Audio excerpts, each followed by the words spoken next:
I currently study a course where the forum is part of class participation. It's like part of a mark. But even with that, I haven't participated.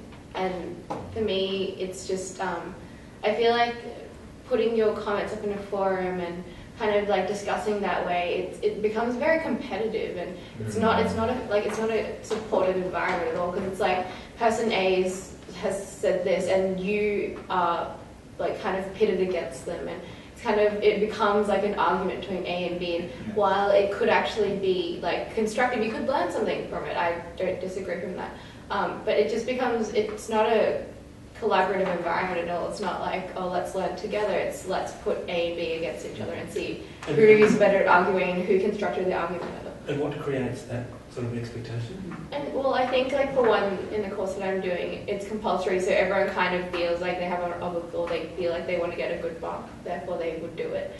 But I think it's the fact that your comment is there, and there are like 100 or something other students that can look at it, and 100 other students which can criticize you and troll you, for lack of a better word. And they it's like it's there, like your comments there, you can't take it down, and it's just, I feel like it's a very fierce environment, and even if it's compulsory as part of my course, I'm not really, like, I'm not keen to do it at all. Has anybody tried to suppress that trolling aspect? Oh yeah, no, it's moderated by the lecturer for sure. But that doesn't really work. But I think like the lecturer definitely sees it as a good place for academic debate. But I mean, personally, like, I'm not that confident in that subject. And so for me, it's just a very intimidating environment, and I'm not really sure, like, what should I say? If I say this, I could be wrong. Like, so it might work for the strong students, but people who actually need help, they'd be excluded a bit by that. Yeah, I feel it might work that way. Have you actually posted on? Not as yet. I mean, on that point, just very quickly, I once also set up a forum and really tried to engage the students in it. And my experience was that the same 6 or 7 students who were very vocal in class were then as vocal on the forum, and although everybody else should participate, also felt intimidated by their strong performance there, and exactly what you say, it didn't really help to get the rest, although that was the idea, to get everybody involved. So my experience. To provide a contrary or different experience, I made mine compulsory, so everyone contributes. And some of the weaker students, and also some of the weaker students liked it. Also, some of the students with English as a second language really liked it because it enabled them to kind of collect their thoughts, write them down before they came to class, which was great. So, I think the compulsory factor was really important in enabling a critical mass. Yeah, I agree, because I did a subject where it was compulsory, and at the start, as you were saying, there were a few people, probably me included, who were more vocal in class who would do all the forum posts. But as the semester progressed, more and more people would engage with it, and it didn't need to be, a lot of people writing really, really substantial pieces on that particular area of the law. It could just be a sentence or two. Oh, what about this? Or what if that happened? It'd be, questioning. It'd be collaborative. So I think properly managed, it's a really, really good strategy, particularly for students as well, and even at the start of the semester where you might not be that confident in speaking, in class. If it's a new environment, different students, a new subject, different teachers. It gives you a way to sort of break the ice a little bit, put something on the forum, that goes all right, and then you've got a bit more confidence to move on. Yep. So I think I really enjoy the discussion forums, and I think that's probably the best use of technology that I've experienced at Warsaw. Okay. What about the amount of moderation though? I'm just thinking in terms of the demand. If you get 100 people all sort of getting excited and getting into it, and you've got someone whose day job is being a teacher and setting exams and things, and on top of that suddenly they find themselves a 24/7 moderator. Well, I suppose the ours was set just for a particular tutorial, and there were only about 25, 30 people in that tutorial. And from what I saw, I never saw anything that was particularly trolling. I thought it worked really well. But maybe, as you say, if it is a really large course cohort and it's organised on the basis of the whole course, it could be logistically difficult to monitor.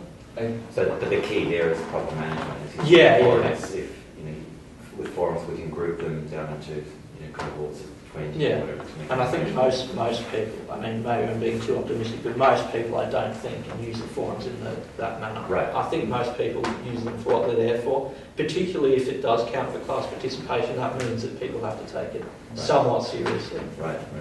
They're not clients. So as a teacher, Yeah. we know who's supposed to. Yeah, exactly, So, yeah. As soon as you have somebody that responds in a way which you think is inappropriate, Yeah. it's not like there's some pseudonym there. Yeah, exactly, We know who exactly. Yeah. I think distinguishing it from the very competitive nature of class participation, though, I think that would make it more beneficial, those forums, if it was more people working together in pairs or groups or that sort of Smaller thing groups. to develop their ideas and then have other people respond to those kind of ideas, rather than, I think class participation is very individual and very, someone has to say, put their hand up first and say, this is what this case says about this, and reflecting that straight back into the forum posts. That's, Yeah. I don't think. It may also work better for certain types of subjects. So if the subject is more thematic, it's probably easier to have discussions because there can be multiple points of view and Yeah, right. everyone's view is more or less correct. But to put a question down saying, what is the ratio in case A? Yeah. And then when somebody's answered it, the That's forum's it's off gone. dead. Yeah, exactly. And then the only way to sort of make a different point is to try and poke holes in what the other person's saying, which is not going to be that constructive. Yeah. Right. So I think for courses that are more thematic, that have a broader focus, that you've got ethical issues or issues about principles and things like that, I think they can work really well. Yep. Just taking on that idea of is smaller groups and working on particular things, that's starting to sound to me like working on a wiki page together collaboratively rather than in an open forum. I think the difference between a wiki page and a forum is that you're less accountable on a wiki page because it edits. You can't see who edited it. Yes, you can. Yeah. Mm-hmm. Can you? Yeah. Yes. Can you revert to previous version? Okay, I'll stop talking now. The exact time they edited it, everything you can see. Yeah, because generally what I thought that I love the forum as well. I love compulsory forum discussion, and I think that the reason that everyone's kept in check is because everyone knows who's posting and you're Right. accountable to your name basically, and teachers know that, so you won't go off on a tangent and you try to be, I guess, as impressive as possible. Right. So I think wikis, well, the purpose of wikis are slightly different from forums in that they're more focused on project work, getting stuff out there in front. The danger of wikis is one person can delete the whole thing. You can always go back and put it out there. You might lose 2 days. By the time the instructor gets back to it and puts it back up again. But I have a feel-good story about him. And an academic just leveraging a feature of Moodle to personalise learning. And it's quite simple, but so I'm still pretty genius. So at the beginning of the course, this particular instructor actually did just a really quick survey. Please let me know who you are, your educational background, the industry from which you're coming from, and sort of people did that. And I think that allowed the instructor to actually tailor the course a little bit, just to the interest of the students, because it's a postgrad. And it's very simple. It's but it's I think quite clever.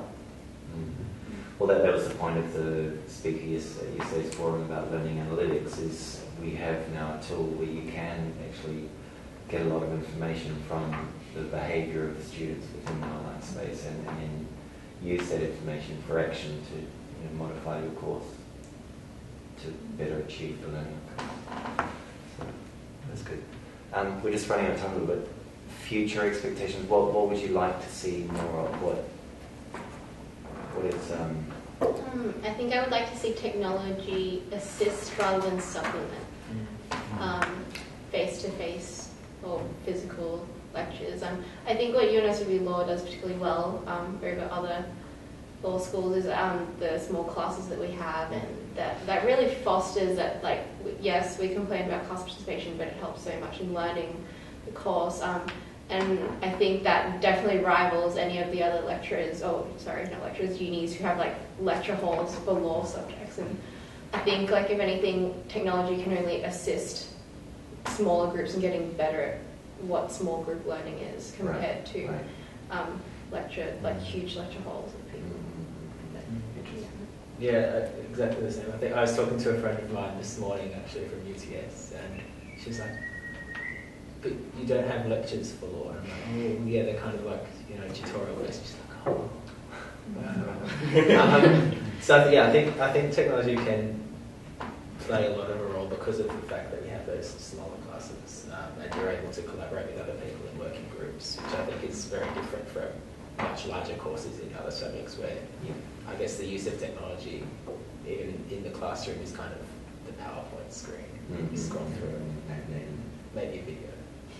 Is that about it? Yeah, I think it provides a platform for more people to get involved with the coursework. I mean, some people are more comfortable with the traditional form, whether it be speaking in class or something like that. Other people are more comfortable doing technological tasks. So I think it's good in of itself for that. But I also think something that shouldn't be forgotten is that when we do go out into the workforce, we are going to be using technology. We're going to be using particular systems. And if we are going to, you know, have that competitive edge in the labour market or be good employees, we're going to need to have some sort of ability to use these systems well.